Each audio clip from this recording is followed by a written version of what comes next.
So hello বন্ধুরা, welcome back. তো চলে এসেছি আরও একটা নতুন ভিডিওতে। আর সর্বপ্রথমে ভাই সবাইকে শুভ মহালয়া জানাই। তো ইতিমধ্যেই তোমরা কিন্তু জেনে গেছো টাইটেল আর থাম্বনেল দেখে যে কী বিষয় নিয়ে কথা বলতে চলেছি। তো তার আগে যারা সবার প্রথমে বলে থাকি, যারা যারা এখন অব্দি চ্যানেলটাকে সাবস্ক্রাইব করে বন্ধুরা, তারা কিন্তু অবশ্যই চ্যানেলটাকে সাবস্ক্রাইব করতে ভুলো না, লাইক করে শেয়ারটা করে দিও।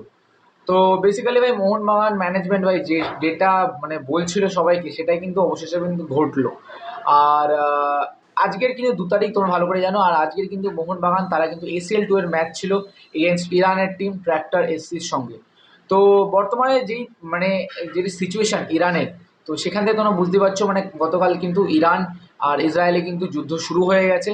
আর মোহনবাগান ম্যানেজমেন্ট যে আশঙ্কাটা করেছিল, মানে যেই ভয়টা পাচ্ছিল, সেটাই কিন্তু হলো। আর মানে সব থেকে বেটার মানে বিষয়, ভালো বিষয় যে মোহনবাগান তারা কিন্তু ইরানে যায়নি ভাই, নাহলে কিন্তু ভাই তারা টোটালি ভাই আটকে যেত ওখানে, ঠিক আছে। কেন কি না ইতিমধ্যেই কিন্তু আমরা দেখেছি, মানে দেখছি যে যারা যারা কালকে খেলতে গেছিলো ওখানে, মানে যারা যারা ম্যাচ ফুটবল ম্যাচ হচ্ছিল, তো তারা কিন্তু আর বাড়িতে ফিরতে পারবে না আপাতত, ফর নাও টাইম বিং। কেন কি না সব কটা এয়ারলাইন কিন্তু কাট আউট করে দেওয়া হয়েছে, সব কিছু এয়ারলাইন কিন্তু বন্ধ করে দেওয়া হয়েছে। তো সুতরাং বলতে পারছো যে মোহনবাগান যে একটা কত বড় বিপদের আশঙ্কা থেকে বেঁচেছে, সেটা কিন্তু না বললেই নয়। আর এইদিকে বাদবাকি যে সমর্থকেরা আছে, অনেক বড় সমর্থকের, তারা কিন্তু প্রচুর পরিমাণে কিন্তু মোহনবাগান দলকে কিন্তু ট্রোল করছিল এরা কিছু মানে কিছুদিন আগে থেকে। কেন কি না বলছিল যে ট্র্যাক্টরে এগেনস্ট, ট্র্যাক্টর খুব ভালো টিম, তাদের এগেনস্টে মোহনবাগান খেলবে না বলে মানে ভয় পেয়ে পালিয়ে যাচ্ছে, এবং তারা 10টা গোল খাবে, হ্যান ত্যান বাগেরা বাগেরা অনেক কিছু বলেছিল। বাট এক্স্যাক্টলি মোহনবাগান ম্যানেজমেন্ট কী বলার চেষ্টা করেছিল সেটা কিন্তু তারা বুঝছিল না, ঠিক আছে। মোহনবাগান বলার চেষ্টা করছিল যে আমরা ট্র্যাক্টর এসসিকে ভয় পাচ্ছি না। আর বেসিক্যালি ট্র্যাক্টর এসসিকে ভয় পেয়ে কী হবে ভাই, আমরা জানি ভাই ট্র্যাক্টর এসসি আমাদের থেকে প্রচুর পরিমাণে কিন্তু শক্তিশালী দল।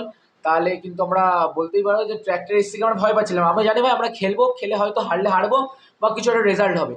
বাট মোহনবাগান ম্যানেজমেন্ট বা আমরা কি বিষয়টা চিন্তা করছিলাম, আমরা চিন্তা করছিলাম যে যেন মোহনবাগান প্লেয়ারে যেন সেফটি থাকে, সেফটি অফ প্লেয়ার্স, ঠিক আছে। মানে কারেন্ট যে সিচুয়েশন ইরানের, তো সেই সিচুয়েশনটাই কিন্তু ভয় পাচ্ছিল মোহনবাগান ম্যানেজমেন্ট, আর সেটাই কিন্তু হয়েছে। আর সেই জিনিসটা কিন্তু কেউ বুঝতে পারছিল না, সবাই ভাবছিল যে ট্র্যাক্টরকে ভয় পাচ্ছিল বলে মোহনবাগান আসছিল না। বাট ভাই ট্র্যাক্টরকে ভয় পাওয়ার কথাটা হচ্ছে না ভাই, ট্র্যাক্টরকে অবভিয়াসলি ভাই, ট্র্যাক্টর কিন্তু একটা ভালো টিম, মোহনবাগানকে হারানোর মতন ক্ষমতা অবশ্যই রাখে ট্র্যাক্টর। বাট সিচুয়েশনটাকে ভাই আমরা মোহনবাগান ম্যানেজমেন্ট কিন্তু প্রবলেম ফেস ক্রিয়েট করছিল, তো তাই জন্য কিন্তু যায়নি। আর এটা অত্যন্ত ভালো খবর মোহনবাগানের জন্য যে তারা সবাই কোনো সুস্থ আছে। আর তারা যাদের যে ডিসিশন, তাদের ডিসিশনটা কিন্তু একটা সঠিক ডিসিশন হয়েছে, এটা কিন্তু বললেই চলে।